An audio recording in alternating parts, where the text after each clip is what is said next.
Heto ang comment namin sa pagkain namin ng Pares Overload ni Diwata na sobrang trending. Tara at samahan nyo kami kung anong nasabi namin sa video. So yan, i-rate natin yung lasa ng Pares ni Diwata. So ito yung Pares. Marami siyang laman. Marami pala. 100 to 100. Tapos may soft drink. May soft drinks dyan. So nakalimutan namin yung tripod.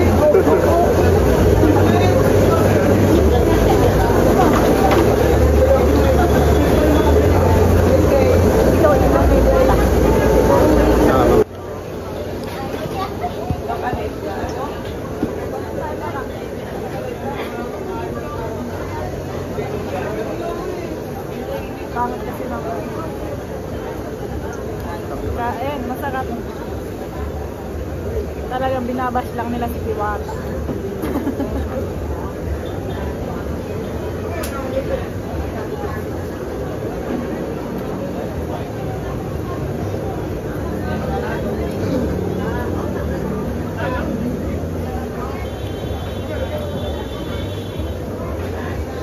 Hindi siya nalalayo sa Pares ng Batangas.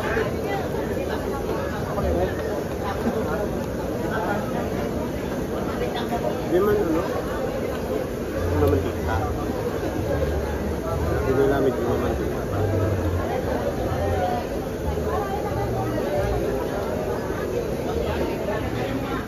Marami siyang